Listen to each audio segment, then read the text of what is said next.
Hi, this is Jason Romero, first and only blind person who run across America, and author and speaker on success and resilience. I'm coming to you today with another episode, and today I'm going to talk to you about integrity. And I'm out here in colorful Colorado in the middle of a winter storm that we have going on. And the reason I thought it would be apropos is because sometimes when we confront the opportunity and the need to exercise integrity, we find that we are in a storm. It's a very difficult thing. And integrity is an interesting and important concept to me because it is the concept of doing the right thing, even when nobody else is looking. And how often do we get into a situation where we think, I could skimp on doing the right thing because it's not going to matter that much, or it's not that big a deal, or nobody's watching me. Well, guess what? Integrity doesn't care whether somebody's watching you. It doesn't care about the size of the stakes. It's about always doing the right thing, and there is no compromise on that. I speak about this a lot in my talks and keynote addresses, and let's listen in a little bit and hear a metaphor that I use to explain integrity. Hold the line. It's probably my favorite story in this whole thing. When I set out to run across America, I got on Dr. Google, right? I wanted to see who else was living who'd ran across America. So I got on there and I found this story about this guy. His name's Ernie. And Ernie had crossed America.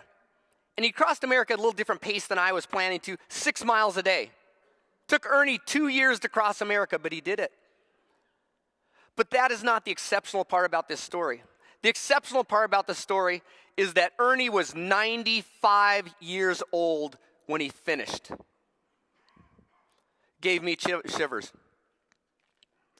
And when I heard about this, I wrote Ernie a note, and I said, I got to learn from this guy. I wrote him a note. I said, Ernie, I heard about what you did. My name's Jason. I want to do what you did. Give me one piece of advice, so I can try to do what you did. And he wrote back, he said, hold the line.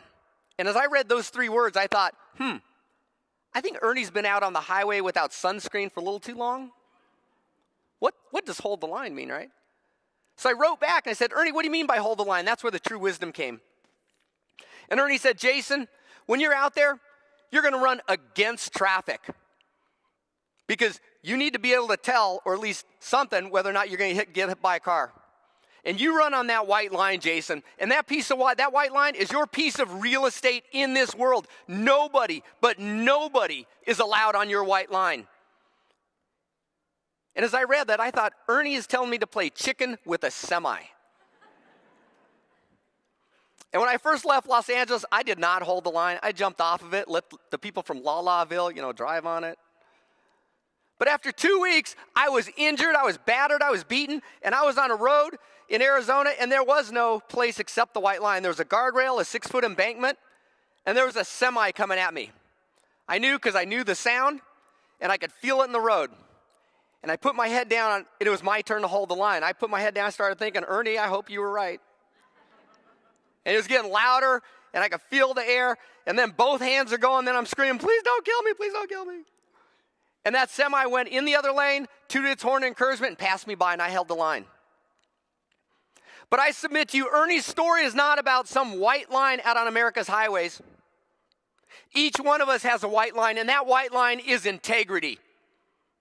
Ernie is telling each and every one of us to hold that line. Do the right thing. Sometimes doing the right thing is going to be the most difficult thing you will do today. You may get ridiculed. You may lose your job. You may be imprisoned, Nelson Mandela. You may lose your life, Gandhi, Martin Luther King.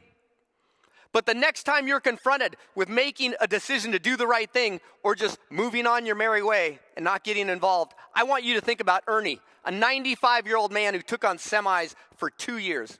And surely if he can hold that line, you can too. So there you heard it from Ernie, hold the line.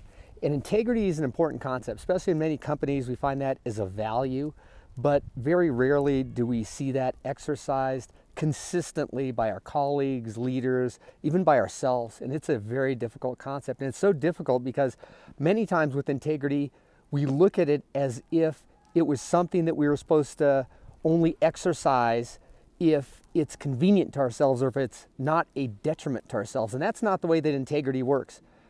Integrity operates regardless of the eventual cause effect, the eventual effect that it has to ourselves or our own lives. We're supposed to live with integrity regardless of what it does to our own self-interest. Do the right thing even when nobody is looking. Pick up that piece of litter, help that other person. If you're at a store and you don't get charged for an item, guess what? You go back and you tell the checkout person, I didn't get charged for this, I need to pay it. All these little things, this is about living with integrity. This is what our society needs. This is what we need to do. And just like Ernie taught us, you too can hold the line. This has been Jason Romero. If you like what you heard, subscribe to my channel, check out my videos. I got new content coming out every week. My website is www.jasonromero.net. I'm a keynote speaker and write on success and resilience. And looking forward to seeing you next week with a new episode of content. You can do this. Go forth and live with integrity.